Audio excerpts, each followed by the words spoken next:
into the renter's house, so we can assume who was living in the crawl space and drilling holes in the ceiling is Redcoat. Episode 11 of season 4 is a mess, truly. It is cold. Bring down the hoe, and it's about a hoedown, literally, like a Hannah Montana hoedown. Yes! Giving Joanne Appleton. Joanne, the fuck do you know about the Wild Wild West, huh? But this shit pisses me off for real. It's like, oh, Ashley is going to prison for killing a police officer. Also, Jen nearly just got murdered. Next scene, Ari's doing a home deal. Like I'm telling you, you don't need to do extreme sports in this day and age. Easy, we're not going to do lives. Seems we get whiplash. If you ever want to take a screenshot of one of my videos as proof of what a master's degree gets you, now's the time. Joan. Also, in episode 11, we have Aria and Emily doing more investigation of the crawl space, and while they're looking up at the holes in the ceiling, someone jams a knitting needle down, nearly stabbing Aria in the eye, and I wish they did. If the show was darker, they could actually do that kind of thing. Now back to Scream, because we see Cece for the first time since season 3. She's in a room filled with stacks of photos of Allie and the girls, and a red trench coat is over a chair, and she's on the phone saying to someone, I sure as hell am not going back to Rosewood. What does it mean? What does it all mean? Is this proof that Cece is Redcoat? Does that mean that there is more than one Redcoat? Dun-dum, dun-dum. At the hoedown, Hannah talks to a guy, where is he? Called Travis, Mr. Sir right here. He tells her that Wilden paid his dad to tow the car out of the lake. So there's the answer that we were looking for from before. And he also saw Wilden talk to Ashley, and then he saw Ashley drive off, and then heard gunshots and saw a blonde girl running off. So that means he is proof that Ashley didn't kill Wilden. Travis actually ends up being Hannah's boyfriend for a bit while Caleb runs off to Ravenwood. At the end of the episode, Aria goes to Ezra's apartment to talk about the Maggie situation, and we see that Cece is dressed in black at the door, eavesdropping on the conversation. If she's not A, then what the fuck is she doing? Like, I'm not going to put an A on her for that because it's not explicitly saying that she's A. She's on thin ice. Also, in episode 11, Caleb says, hang on, let me check my notes. Giddy up, little doggy. Season 4 and season finale. Now you see me, now you don't. This is episode 83 overall. Now, Ashley has been cleared of all charges after Travis identified her in a lineup, and the police released a sketch of the blonde woman seen leaving the scene of the crime, and it is Cece. It's Cece Drake. Oh, so we're about 98% sure that Cece is the one that killed Wilder, but we're not sure why. A sends the girls a Mona doll in a casket, implying that Mona is going to be K-worded with quickness and haste. So they bring Radley, and apparently she isn't there anymore. Spencer goes to Ren's apartment, but it looks empty with moving boxes, but guess who is sneaking around? Shauna. Like, sure, why not? A sends them a magic box with the message, watch me make a girl disappear, kisses A. So like, right, we're going to find a magic show, and what do you know? There's a magic show happening at the bane of my existence in Ravenswood, like back in fucking Ravenswood. Meanwhile, Toby is staking out Mona's house in case Mona suddenly turns up, right? And he sees Shauna pull out of Mona's driveway in Jenna's car. So he starts to follow her. We later see that Shauna meets Mona at a bed and breakfast and gives her an envelope. Now, in Ravenswood, there's this annoying ass mime that picks Aria for a disappearing act. Look, if I was Aria, I would kick the mime. I would. I truly would just boot the mime. Something about the mimes just... What do you think you're serving, mime? Because I don't think you're serving what you thought you served. Now get this, okay? While Aria is doing the disappearing act on stage and everyone's distracted, Emily has been kidnapped. She's been snatched. Emily's snatched. They call Emily, and she's in a coffin on a conveyor belt heading towards a saw. Besties, what the actual fuck is going on? How did A kidnap Emily in a crowd of people and no one noticed? How does Emily have no recollection of being put in a coffin on a conveyor belt? The girls see Redcoat running and follow her to the coffin saw warehouse and try to get Emily out, and it looks like she's about to get sliced by the saw. But then, Redcoat stops the conveyor belt. The Redcoat that presses the button runs off. Then they see another Redcoat running up the stairs. So Spencer follows the first Redcoat, and Aria follows the second Redcoat. Aria and Redcoat 2 have a karate battle, and Aria kicks off Redcoat 2's mask to reveal that it is Cece. Cece falls off a ledge, and Aria tries to save her, but her sleeve rips, and Cece falls about 2 floors-ish, and she looks truly de-worked. The girls go talk to Aria, and they turn to look at Cece, but she's gone. Spencer says that Redcoat 1 was waiting for her to catch up, so she must be wanting her to see something. They follow Redcoat 1's breadcrumbs into an apartment. Now this reveal truly, truly, truly one of the most iconic. They find an apartment full of pictures of Ali and the girls, timelines of each of their lives since Allison's disappearance, detailing every single thing that's happened. There's also a computer set up with police monitoring equipment, street light changing software, and monitoring software for their own house alarm systems. So it looks like this is A's new lair, and it's very sister spooky because it's implying that A has been keeping an extremely close eye on all of them. Hannah sees one of Allison's diaries and stashes it while the girls try and hack A's computer system, but they can't do it, so they call Techno Boy Toy Caleb to come help, but he has to take the bus because Toby took his car to follow Shana. Right, keep up everyone. Spencer finds details of A's bank accounts and sees that A has been paying Cece. This honestly makes my brain hurt, but we can't really talk about this until about 10 episodes time. They find a wardrobe full of men's suits, so it implies that A is a man. And they also see that the name of A's little finance company payroll ship is named after Allison's favourite beach in Cape May. So maybe A is board shorts. This is what I mean about not being able to skip details in this show.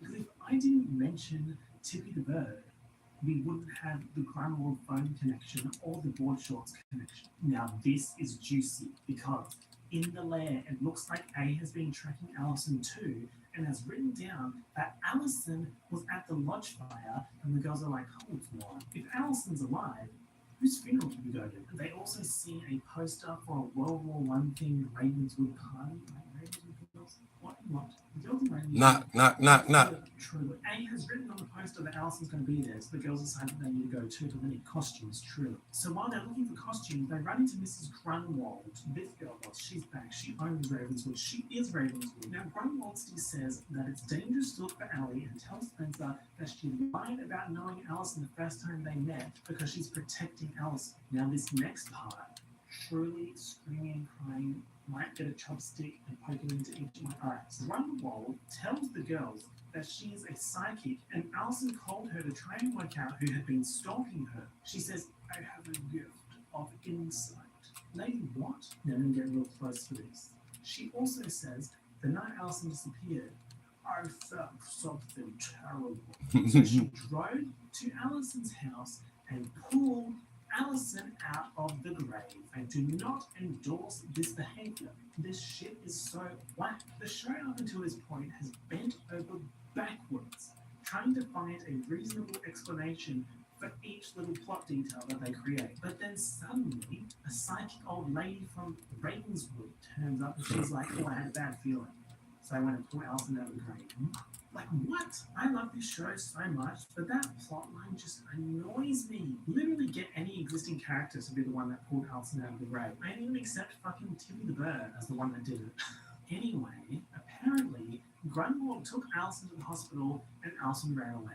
She also says that Allison doesn't want to be found and the girls need to leave Ravenswood because they're being watched, and he's hoping they will lead him to Allison. And she also says, he's here. The next scene is someone going into A's apartment and seeing that the girls have been there, gets really mad, starts smashing shit, turns around, and the person is Chief Crust Lord himself, Ezra Fitz. So now it looks like Ezra Fitz is both A and board shorts. This reveal is actually one of my favourites of the entire show, but it gets so convoluted, so we really can't talk about it yet, besties. You have no time to digest this information. Now, episode 13 is season 4's Halloween episode, and also acts as somewhat of a pilot for the Pretty Little Lies spin-off show Ravenswood. The events of this episode pick up directly after Little Grunwald conversation. The girls have their costumes and they go to the little World War I party, which is obviously happening in the graveyard because it's fucking Ravenswood. Caleb is on the bus to Ravenswood and meets a girl named Miranda, who's also like foster child realness, like Caleb. I'm just gonna read this off my notes because it's just so far-fetched that you're not gonna believe me unless it looks like I'm reading off something. At the graveyard party, the girls see Redcoat running into a tomb, so they chase her into the tomb, but she's not there anymore. Turns out there's a secret pathway to an underground crypt. Yes, we're still talking about Pretty Little Liars. In the crypt, there's like this massive wind, and they're all holding hands when suddenly Hannah disappears, and Arya, who was previously holding Hannah's hand, turns around, and instead of Hannah there's a random statue whose hand she's holding. Deep breaths, deep breaths. Hannah is running around the tunnels alone and finds a door which leads to an abandoned mansion. While this is all happening, the bus arrives in Ravenswood, and Caleb says bye-bye to his new bestie Miranda, who goes to her uncle's house, which is actually the abandoned mansion Hannah is currently running around in. Hannah finds a phone booth in the mansion and goes into Hannah finds a phone booth in the mansion and goes in to try and call for help, but gets locked in and is found by Miranda. Spencer, Ari, and Emily find the mansion entrance, and Spencer thinks she hears Allison, so she runs off to find her, but instead finds a man in a World War I gas mask who we can assume is Ezra/A/board shorts /flop of the century. Spencer and Gas Mask Steve have a fight, and Spencer falls into something and is knocked out, and he runs off. Hannah and Miranda exit Luigi's haunted mansion and meet up with Caleb in the graveyard. When Miranda sees her name and face on the grave.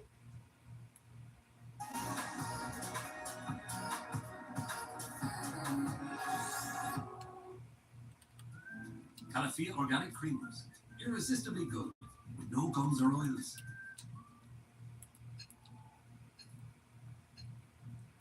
Whenever heartburn strikes, get fast relief with Tums, so you can enjoy the food you love. Leo's working hard, growing. Pampers is working hard, keeping him dry. Only Pampers Swabbers has a keep dry liner to keep him comfortably dry. Pampers, behind every baby. I only got one question for you. You know what a cowboy? Oh, success. Let's go. Thank you, bud.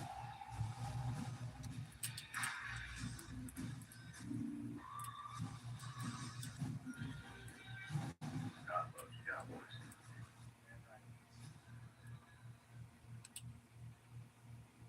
When Miranda sees her name and face on a grave, and we're going to slide straight past that, Hannah tries to show them the secret crypt entrance, but the door is no longer there. Back in the mansion, Aria and Emily find Spencer, and they all think they hear Allison, but it turns out to be a recording, and Grunwald is there telling them the recording is from one of their sessions. Grunwald Steve tells the girls one of them has been touched by the one Allison fears most.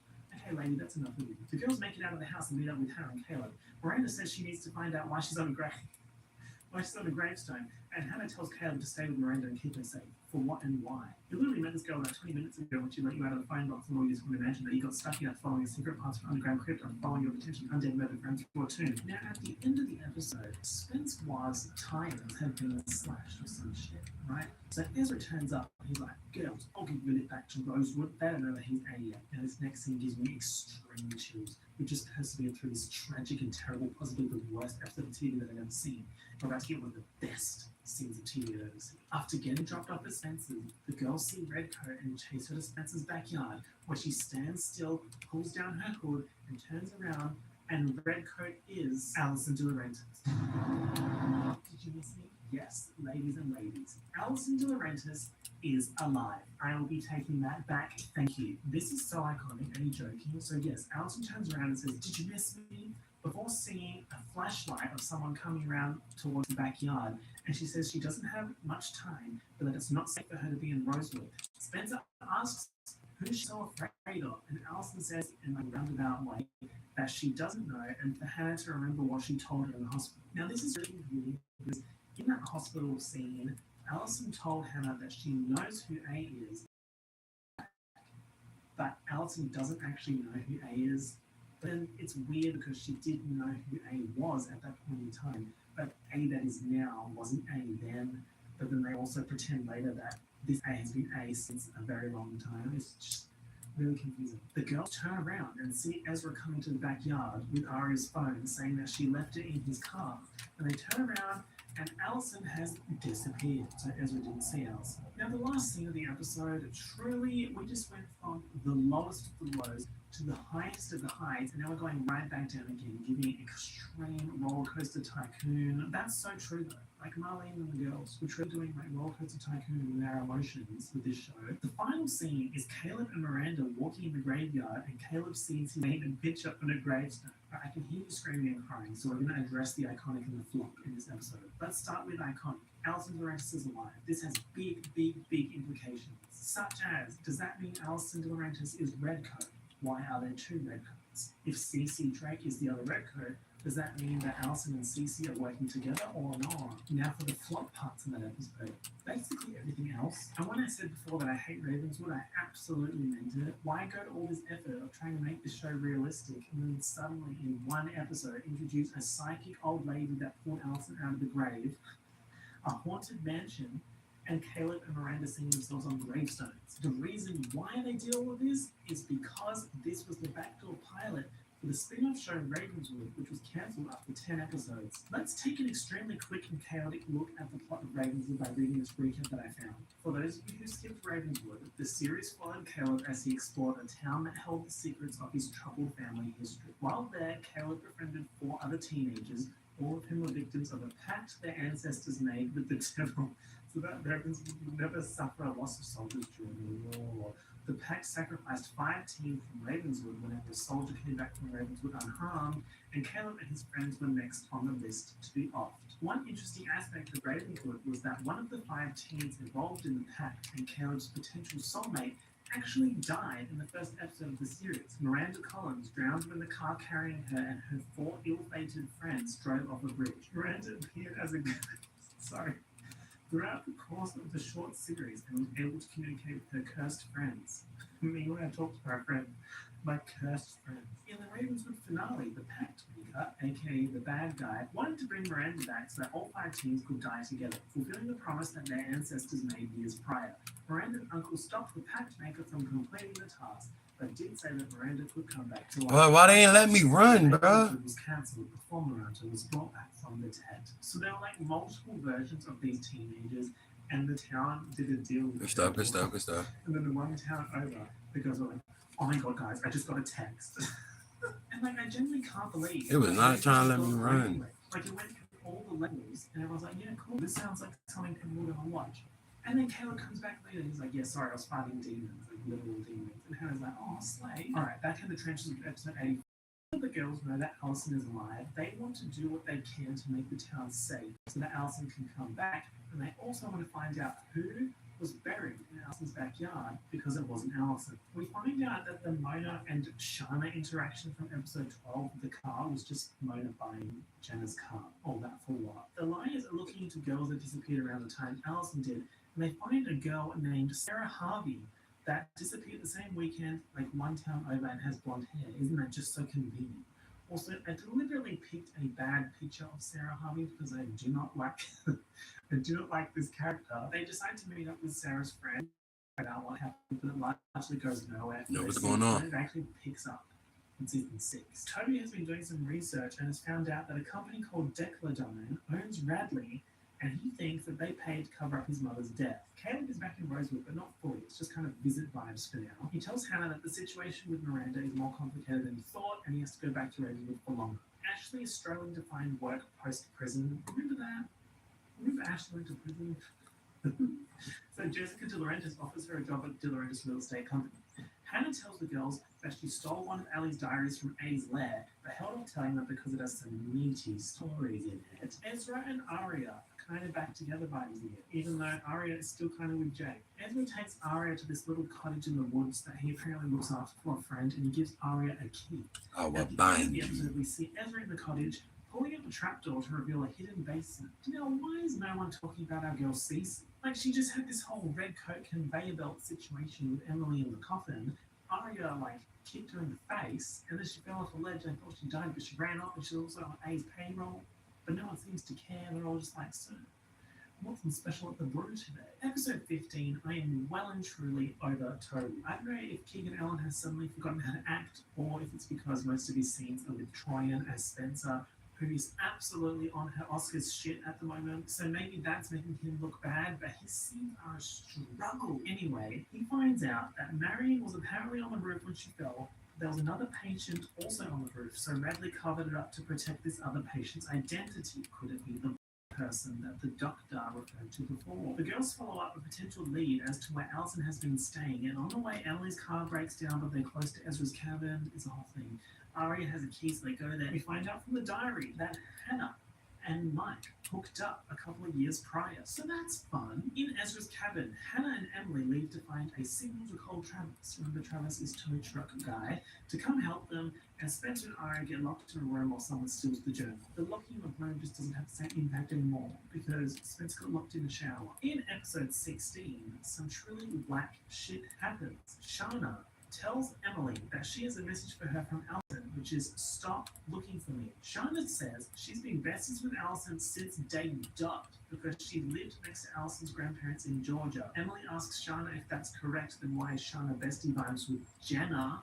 Remember Allison and Jenna are aunties. And Shauna says that Jenna was on Allison's list of suspects for people that tried to kill her, so she asked Shauna to get close. That means Shauna is working for Allison. I hate that. This SpongeBob meme is truly how I feel, and this is a lot to digest, especially since we know that Shauna was involved with the lodge fire, but we aren't sure in what capacity. Arya officially breaks up with Jake. Spencer discovers that Jessica De Laurentiis is on the board at Radley. Isn't that interesting? Around episode 17, I remember that the girls are still at school, and that the events of the Halloween train were only about 2 weeks ago in PLL time. Also, Mona is dating Mike. Episode 17 is also where Spencer's downward spiral starts. She's falling behind on her schoolwork and asks Andrew for some of his ADHD medication, telling him it's for staying awake studying, but she's actually using it to stay awake decoding Allison's journal. Now this next bit is juicy. I keep it juicy. I ate that lunch. One of the stories she reads is Allison talking about going on dates with an older guy who liked literature and ordered beer with boysenberry pie. What a quirky combination, not like other girls or other boys or older men. Spencer works out the name of this place that Ellie used to go to meet up with this older guy as she goes to do some research. At the bar, she sees Ezra having beer with boysenberry pie and sees that the brand of the beer is Board Shorts Ale. We have everything you need to evolve your best workout for 1 cent down. So you can give everything you've got. Get stronger with Free Fitness Training and Planet Fitness. Join for 1 cent down, $15 a month. No commitment. Deal ends Friday, April 10th. Why does Huggies work hand in hand with nursing nurses? She's right. Pick the brand with over 150,000 five-star reviews. I need it.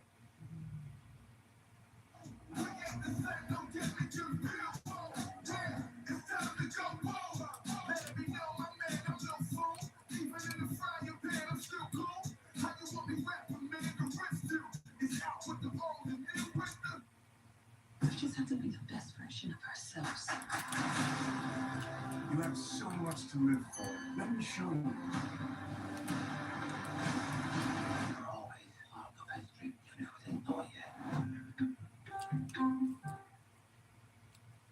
That was me trying to do Inception again. I take it back. So that is confirmation that Ezra is Board Shorts and dated Allison when she was 14. He is a creep. Seemed to the EEP. He's a creep. While this is all happening, Hannah, who is in her crime novel era, has the idea to go to the Rosewood dentist and look at the dental records because if she can find out who was there Labor Day weekend, that's when Alpha disappeared, she might be able to work out who A is because that person would have had to have been there to switch the dental records so that the body would have been incorrectly identified. This is a solid plan. It's also a really good plot point. At the dentist, Hannah is in the chair and the system moves. So Hannah goes into the record room to steal the sign-in sheets. And when she gets back in the chair, someone comes in and she thinks it's the dentist, but it's actually A, and A puts her under anesthetic and steals the page from her bag. Later, Hannah wakes up and it's dark and she has really bad jaw pain as if someone had operated on her. She goes and meets up with the girls and tells them what happened. They're looking at her mouth.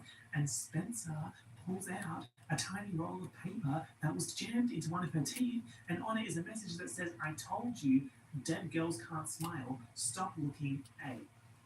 Like, that is truly so much effort from A's end, but I would actually kind of say that it was high investment, high reward, because the girls were truly gagged. A is absolutely working overtime to keep this town pressed, and I appreciate the effort. At the end of the episode, we see A straightening up the dental sign-in sheet and placing it in the cage of my bestie Tibby, television character of the century. In episode 18, Spencer's addiction to the ADHD medication is getting worse, Andrew doesn't have any more to give her, so she starts calling the doctor, pretending to be Mrs. Hastings. At school, Ezra has noticed that Spencer is acting weird around him, and her grades are slipping, so he goes looking in her file and finds she used to take ADHD medication. He puts the file in his bag. Felon. Stealing medical records of students from the school. Felon. Shana tells Emily that she was in Ren's apartment at one time because he couldn't add out for someone to pack things up. Where did you come from? Where did you go? I think he went to London, actually. Spencer tells Emily and Hannah about her Ezra findings, but as a collective, they agree to not tell Arya until they have more solid evidence because they've been wrong before. Ace scares Shana by drugging her in her car,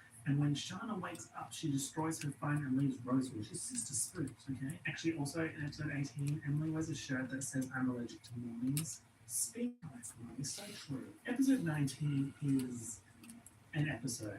There's truly room for everybody, let's just say that. I mean, at the end of the day, the dolls are the dolls, right? Episode 19 of season 4 is actually one of the lowest rated episodes of the entire show. Spencer is still going hard on the ADHD medication, and she starts hallucinating.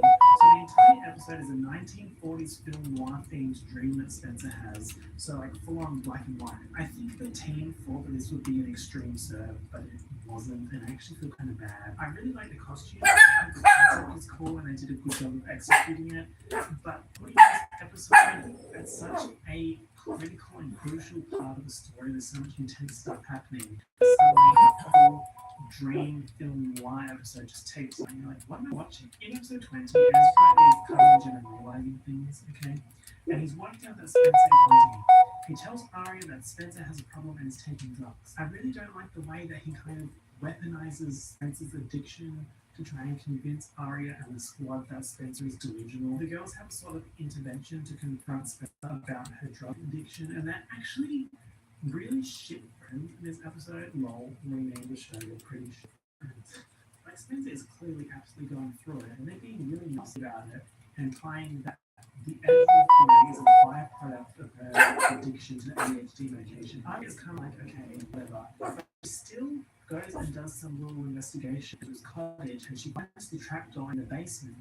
But the basement is empty, but we're not done. She goes back into the cottage and finds a book with a manuscript inside. It turns out, are you listening, everyone? It turns out Ezra has been writing a book about Allison, like as in from the start, from when she disappeared. Arya starts freaking out and then hears that Ezra has pulled up skirt to the cottage. She runs into the woods and jumps on a ski lift that's also suddenly dead. And he's caught up to her as on the ski lift next to her as it takes off. Get a load of this shit. Ezra tells Arya that he dated Allison when he was at college and started writing a book about her after she disappeared. He also says he wanted to be a writer, and writing a mystery novel about Allison and her friends was a step in that direction. This means he actually knew who Arya was before they met for the first time in the bar. Now, let's unpack the gravity of that situation. Ezra and underage Arya meet up in that bar, and he acts like he doesn't know her age when they hooked up for the first time. And like, he literally tells Arya that he originally started dating her for research and then stopped writing the book when things got serious, as if that makes it okay. He also says that when he and Arya broke up and Arya was dating Jake, he went back to doing his research and discovered that Allison was alive. That lair with all the surveillance equipment on Arya and her friends and all the pictures of them and all that kind of shit, and it turns out he's just writing a book. Like, it makes it all okay. Like, I'm sorry, but I'm writing a book does not justify that lair. Even if he's not Ezra is a felon and he deserves prison. But not just a regular prison, I'm talking about the one in the tower on the island in Harry Potter. The only good thing about this situation is this visual of Arya crying on the ski lift. Lucy Hale was truly going for it in the acting department in this episode. I'm very thankful. I'm very appreciative, so thank you, Lucy Hay. In episode 21, the girls were talking about the Ezra reveal and how he knew about A this whole time and did nothing to protect them because he was writing a book about it all. He really said, I will write this book at your expense. So Ezra is fully cancelled by the girls. For now, anyway. Spencer's parents have discovered that she's back in her drug addiction era, so they hire this guy called Dean to basically live in the barn and be her sobriety coach. It's a weird filler plotline, but it kind of gets across that Spencer gets better. Arya goes to Ezra's apartment to yell at him that he's not there, and instead there's boxes of all the stuff from the lair, including photos of Arya before she even met Ezra. She finds one of his journals with all the secrets she's ever told him and all the notes he's made about them as she goes feral, and she trashes his apartment as she should. The girls meet Arya at Ezra's apartment, and Spencer takes some of Ezra's notes. She discovers that Ezra found out that Cece turned up at Allison's house the night she disappeared and witnessed a fight. We knew Cece was there, we didn't know about the fight. This is where we find out that Spencer threatened Allison with a shovel in a flashback. Speaking of Cece, where the fuck is she? Also, the whole like A paid Cece thing that turns out to be Ezra paid Cece for information about the shovel and all that shit, I guess. But then does that mean that Cece knew that Ezra was writing a book and just didn't say anything about it? Also, how did Kiss this whole book as like a thank you for helping Travis with some court situation? I'm not going to get into it. But I guess now we can add him to the creepy Rosewood police officer roster. Emily tries to send money to Allison, but Paige works out what's happening and Emily tells her Allison's alive and needs help. But Paige tells Emily that she will allow this one money exchange and then Emily has to cut Allison off. Emily says no. And at the end of this episode, we see Paige slipping an anonymous note saying Allison is alive into one of the police cars in the station. I liked this episode a lot now that I think about it. Actually, the run from episode 20 to 24, excluding 22, is really good.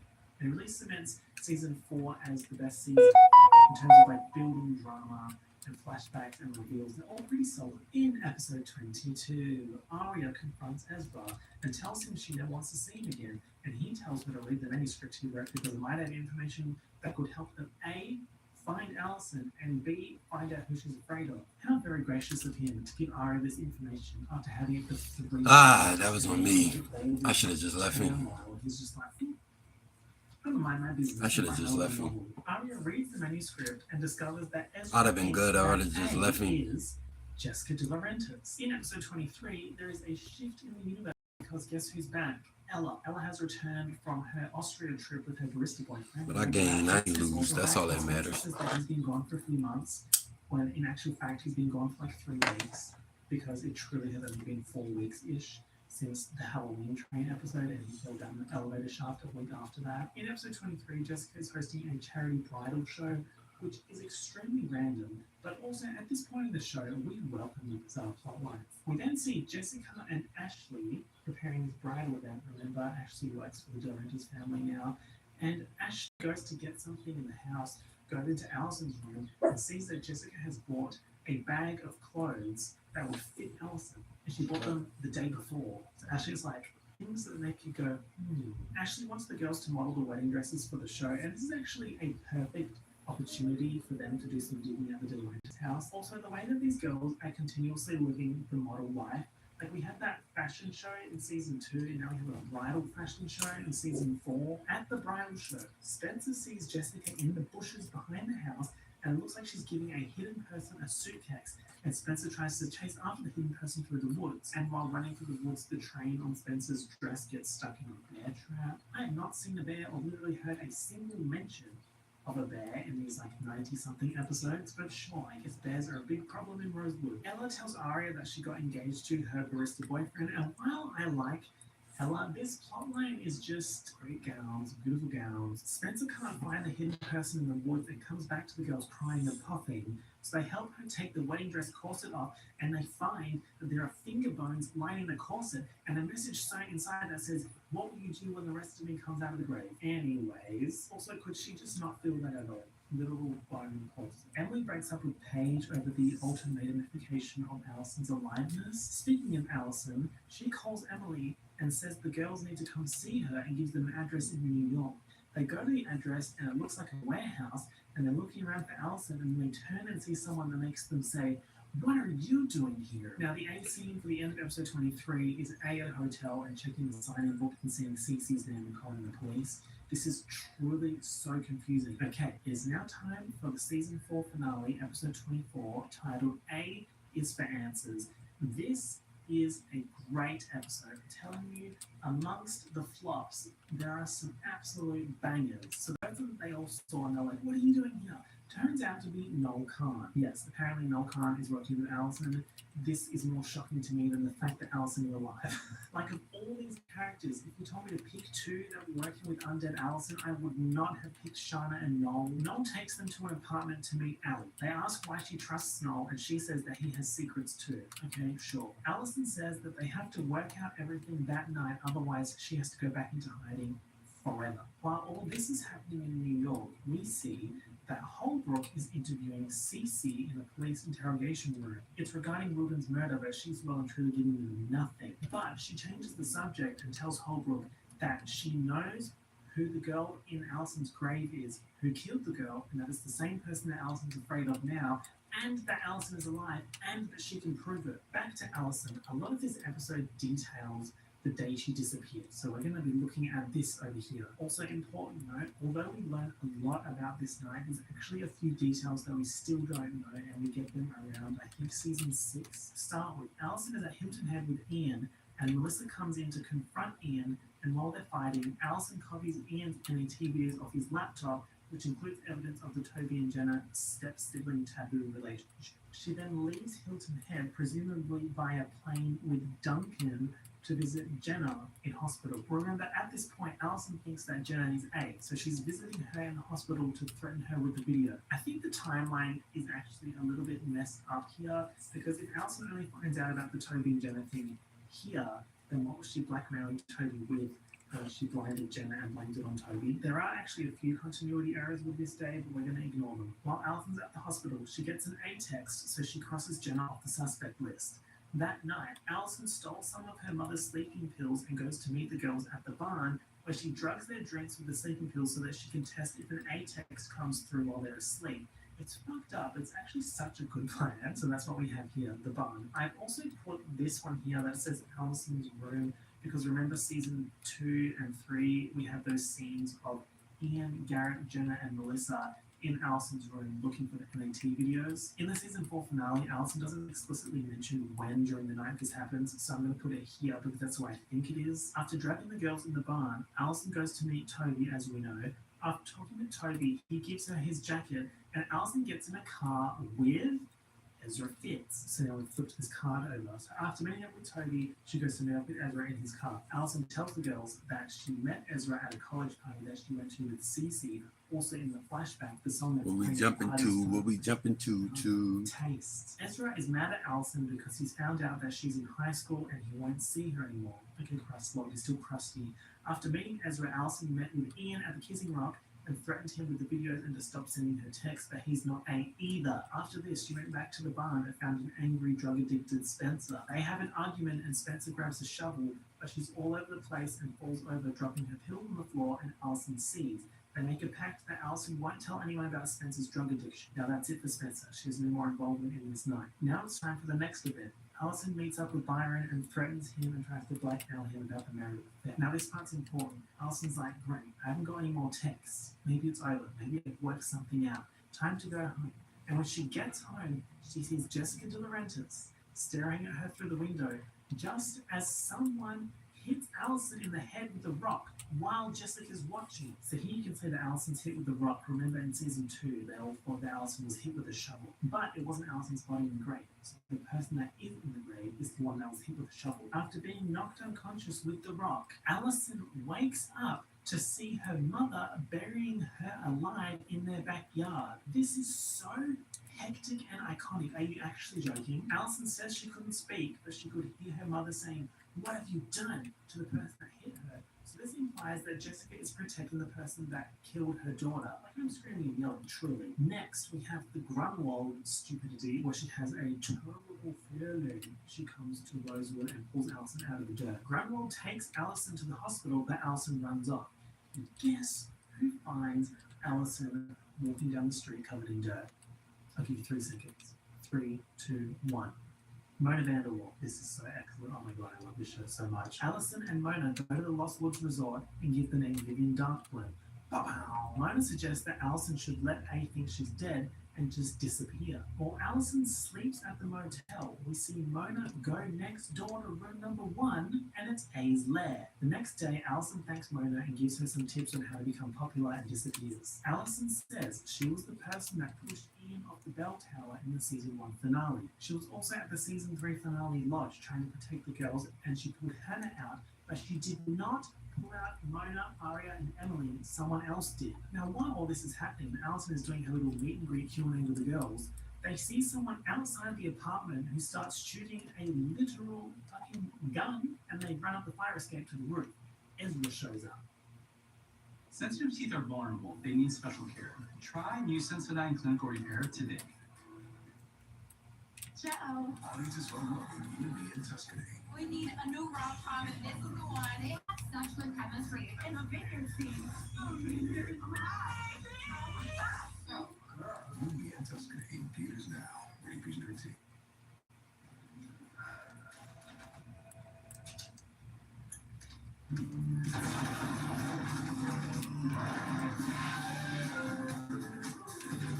Refresh the everyday with Mentos Gum. Yes to fresh.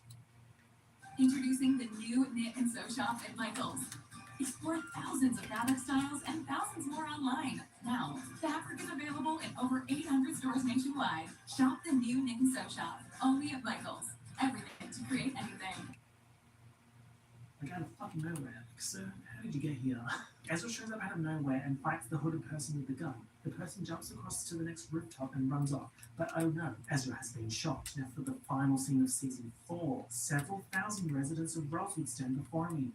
But I only have one photo in my hand. The final scene is someone dragging Jessica De Laurentiis' body across the ground, and then we see her being buried in a shallow grave.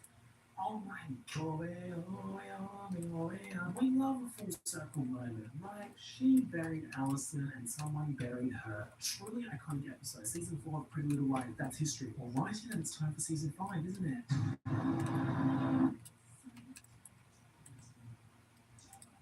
Alrighty, team, squadron. Here we have season 5 in black screen. I'm also in my A get up with my limited edition Ray Sawayama hat. Clock that quickly. Yeah, you're jealous. I know, you're jealous. I'm truly tired. Like, season 5 had less lines than season 4, but these lines, like, they had me putting in work. For example, this line here from Aria. Dun dun dun dun dun dun dun dun dun dun dun dun dun dun dun. Tashana. Like, come on now. I can't not put it on. Episode 1 is titled Escape from New York with a capital A on escape. And it takes place pretty much immediately after the events on the rooftop. Ezra is sent to hospital in an ambulance and they do surgery on his stomach gunshot.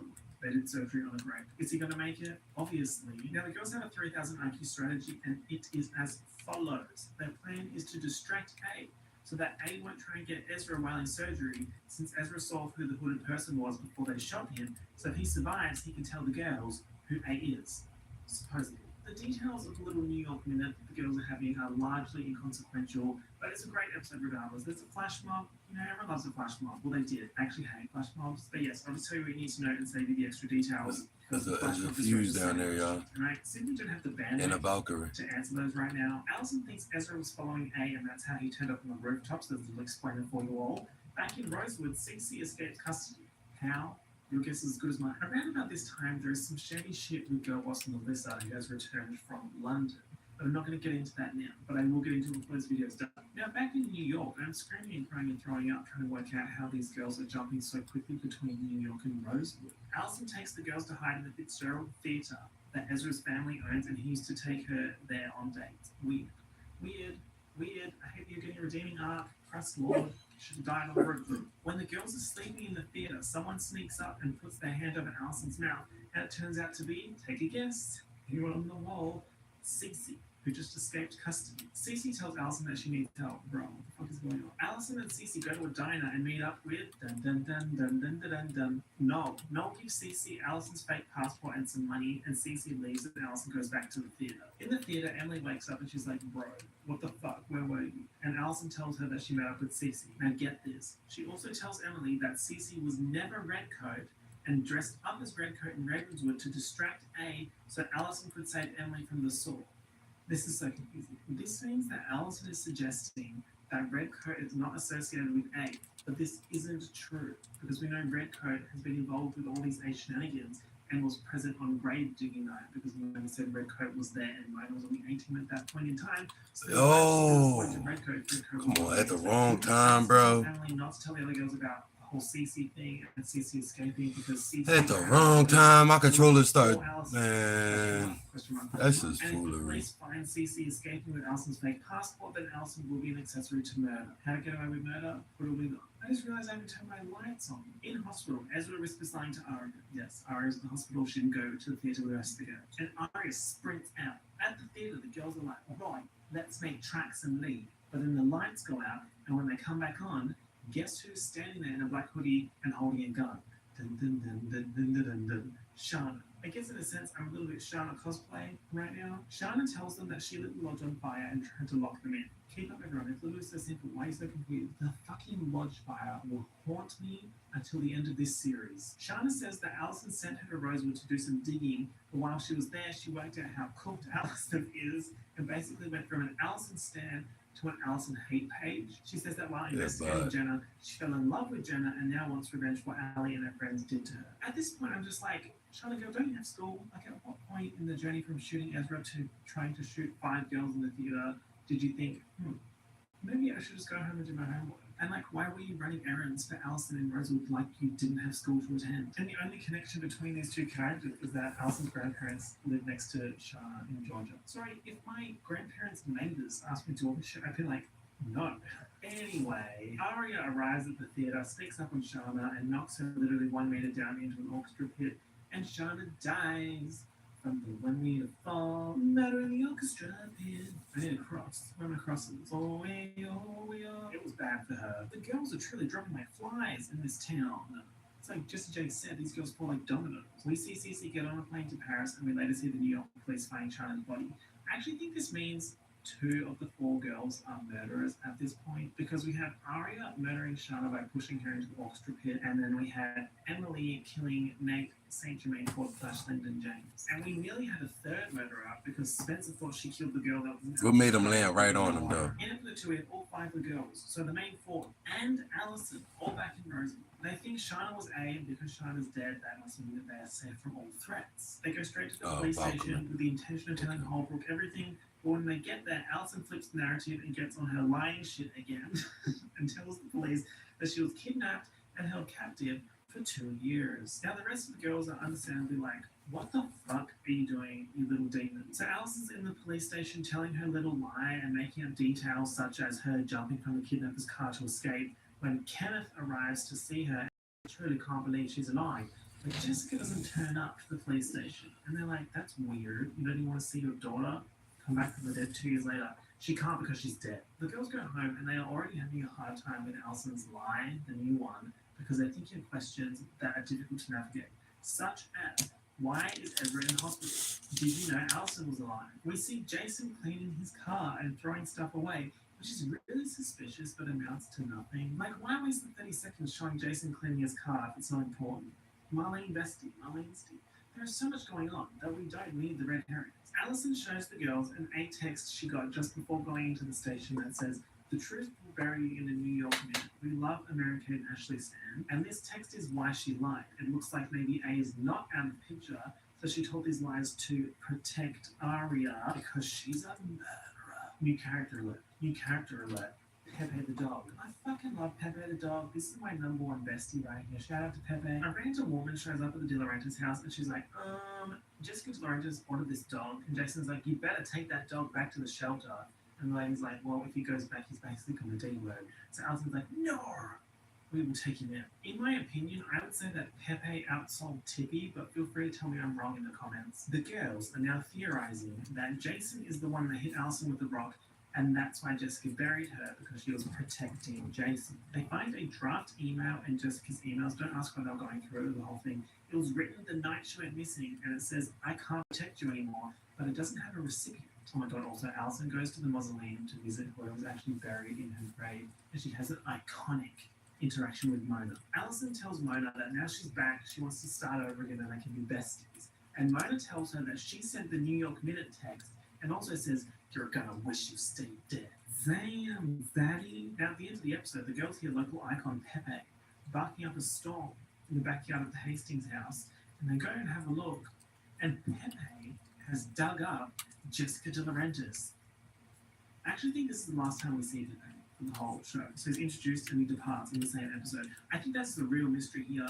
What happened to local icon Pepe the dog? It's pretty funny actually, because you can tell the only reason Pepe is introduced is to dig up Jessica De Laurentiis. Sorry, I'm degloved. I do feel really bad for Allison here because someone did try to kill her. She did go on the run for 2 years. She thought it was safe to come back, and her mother is dead the night before she comes back, so she doesn't even get to see her. Here are some more fun things that I wrote down about episode 2. Tippy's empty cage is on De Laurentiis' porch, And Allison says, I'm not twerking through town. Also, can we quickly go back to the Grunwald shit? Like, this lady, she's suddenly all like, I am psychic vibes. This guy is in Ravenswood to track down Allison. He's here. It was Ezra. And he is creepy, but he's not A. So I think this lady is in her scanner bag. The gig is up, Grunwald. You're not getting away with this. In episode 3, Ezra is already back to walking around after just getting shot in the stomach, so that's great. Mona is plotting to make Allison's life suck when she comes back to school. Also, let's not forget that Allison was never actually dead. I don't know if the girls ever actually confront Mona about that. I would definitely be like, oh, not only did you stalk us for 2 years, but you also knew that our dead friend wasn't dead. Also, Shana and Noel knew, of all people. Next, we meet a new character, Sydney, who is a swimmer on the Rosewood High swim team and becomes friends with Emily. At this point, there's so much going on, but I get kind of annoyed when a new character gets introduced because it just adds more to the plot, apart from Pepe the Icon, of course. Also, it's worth noting that with the reveal that Mona sent the New York Minute text to Allison, the girls think that Shana was A, because A didn't send the new text, Mona did, so they're like, okay, great.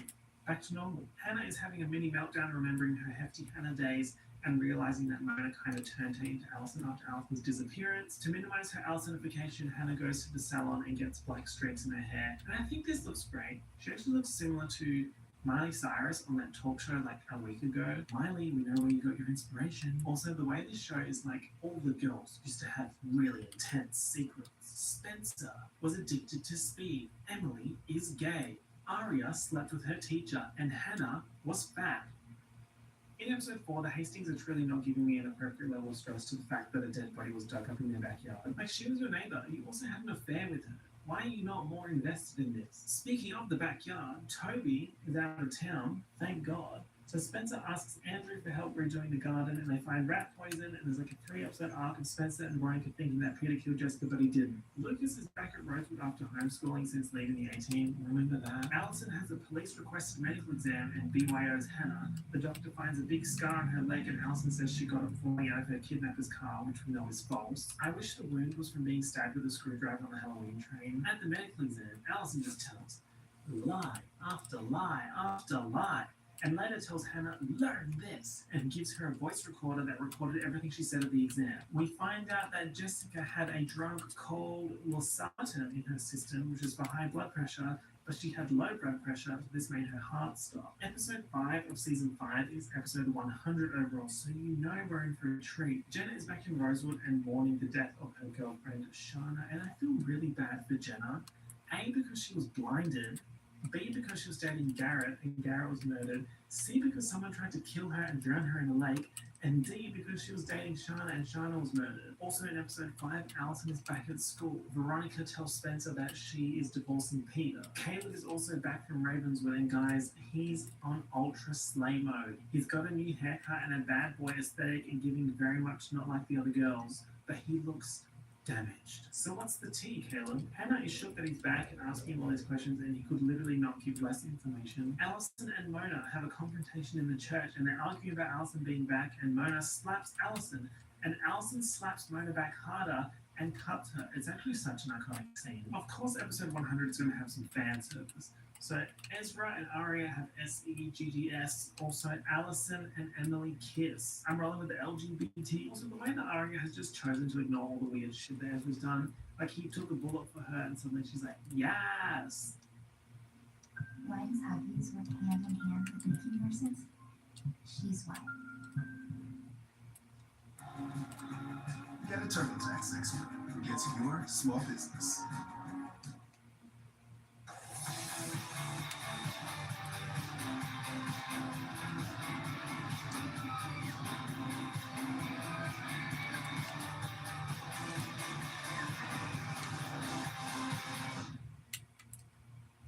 Algebra, accounting, statistics. Once you get a taste for something different, I'll try ice skating.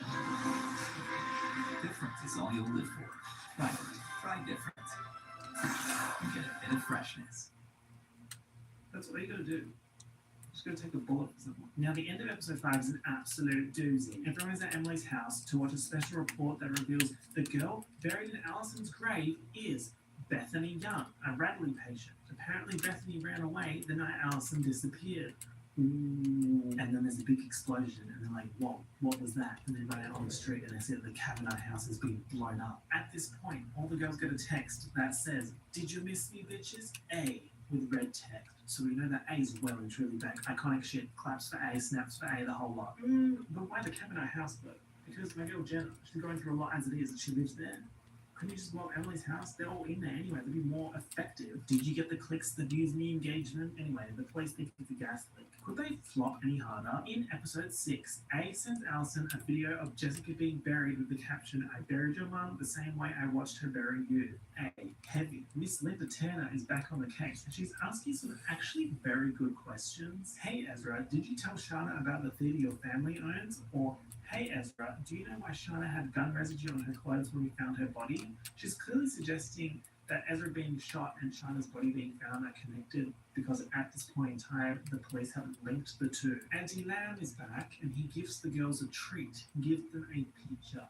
That Bethany Young drew of Jessica De Laurentiis, and it's Jessica like wearing a rose, and there's this like scary monster about to eat her. Also, Allison is strangled by A in her house, but Emily turns up just in time and attacks A, and they both escape. Ari volunteers at Radley to try and find some more Bethany info and find a link between Bethany and Jessica. There's a really interesting scene where Aria meets Eddie for the first time, and he keeps acting like he's seen Aria before.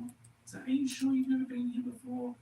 Imagine if there was a plot line where it turned out Aria had actually been a Radley patient years prior. That'd be such a cool idea. I wonder if it happened. He could actually just be referencing when Aria came to visit Mona in season 3. Aria sets up an art class and lays out Bethany's drawings to see if anyone mentions it, and a patient named Rhonda says Aria stole it, and we later found out that Bethany was Rhonda's former roommate. Aria sneaks around Rhonda's room and finds more drawings which are very interesting. There's a picture of a woman falling next to a building. Does this mean that Bethany knew something about Marion's death? And it's also a picture of Jessica with horns and the word liar written next to her. Aria later talks to Rhonda, who says that Mrs. De Laurentiis used to sign Bethany out all the time to take her to the circus and to go horse riding. Spencer and Emily go to the stable in which this house was, and they talk to the horse guy. What do you call the horse guy? The guy that looks after the horse, or the horseman? The horse guy tells them that Jessica would try and get Bethany to call her Aunt Jessie, and one time Bethany got mad and threw a bucket at her. Also in the stables, Spencer gets kicked in the eye by a horse. Around episode 6 or 7, Hannah starts developing a drinking problem to cope with all the drama that has resulted from Possum's resurrection. She's back with techno boy toy Caleb, who has a drinking problem as well, and finally spills the beans about Ravenswood in episode 11. Caleb tells Hannah all the supernatural shit that he's been doing, and Hannah's like, okay, yep. Now backtracking a little bit to episode 8, Toby's back and he tells Spencer that he has enrolled in the police academy so that he can protect her. Ella's fiance Zach is a creep and flirts with Hannah, and Hannah tells Aria, and Aria has a really shitty response, basically saying that she doesn't believe Hannah and she thinks Hannah's just doing it all for attention. Miss Aria, you're a killer, not Ezra's wife. What the fuck kind of friend response is that? They're not a troll, Eventually man. comes This out to Aria, and Ella calls off the engagement. Caleb punches Zach for being inappropriate with Hannah. Also around this time, Allison is staying with Hannah because she doesn't want to stay at home because her mother where it's just Allison and Ashley at the Marin household, and someone breaks in, but it turned out that Allison has paid Mel Khan to pretend to break in, so that this will validate her kidnapper story, because she can say the kidnapper tried to break in. In episode 9, we have an excellent conversation between Hannah and Emily. Hannah says that Allison's taking over her room, and even the doorknobs smell like her. And Emily says, "Why are you smelling the doorknobs?" I read about now, I'm reminiscing on how Ashley was in jail and how Allison had a dog for a day. Shout out to Pepe, hope you're doing well. The girls find out that Noel has been stashing proof that Allison was alive this whole time and on the run and not kidnapped, with the intention to use it as blackmail in case Allison turns on him. Spencer goes to the eye doctor for the horse kickification and sees Jenna enter the eye clinic with Sydney, so now we know that these two are bestie vibes. I'm deliberately kind of ignoring her at the moment, she's not really adding. It's just like, oh, you're a swimmer. Oh, you're friends with Emily. Oh, you're actually besties with Jenna. At the end of episode 9, the police catch the person who broke into the Marin household, and it's Cyrus Petrillo. And Cyrus also confesses to kidnapping Allison. But that didn't happen. In episode 10, we find out that Allison is in cahoots with Cyrus. She's been telling him to do all this to consolidate her story, and that by taking longer than the 48-hour window to tell the police if he's her kidnapper or not, they legally have to let him go. And he disappears. Allison is just deceiving and lying left and right, and it's not going well for her. And what's the moral of the story? If you're going to tell a lie, make sure it's really good. Allison tells the girls that she knows Cyrus and that he gave her the scar on her leg, but we later find out that that is also a lie. So what is the truth? There's also like a couple of episodes plot where Allison's lies are all coming out and the girls are like, shit, we can't trust her. And they decide that they're going to turn Allison into the police. And when they're going up to do it, they see an A message and like, oh shit, we can't. Also, Mona faints at choir auditions. Next, we get something extremely big and juicy. In episode 11, Melissa leaves to go to London again. I think this time permanently. As she leaves Spencer a recorded message so that Spencer knows the truth. In the message, Melissa says that she saw Spencer with the shovel arguing with Ali the night she went missing. We know this is fact. This has been corroborated several times. She later saw the body and assumed Spencer had killed Allison with the shovel, so she pushed the body into the gazebo grave that Allison had actually just been pulled out of by Grunwald and buried Bethany alive. So, Melissa Hastings is the one that buried Bethany alive. We don't know who hit Bethany with the shovel, but now we know that Melissa is the one that buried Bethany. That is just so explosive. That is such good storytelling. It's just so excellent. Melissa says that she now knows that it wasn't Allison and that everything she did was to protect Spencer. This is one of my absolute favorite plot points of the entire series. All right, Chad, I'm out of here. That from the start, Melissa has been acting weird because she thought Spencer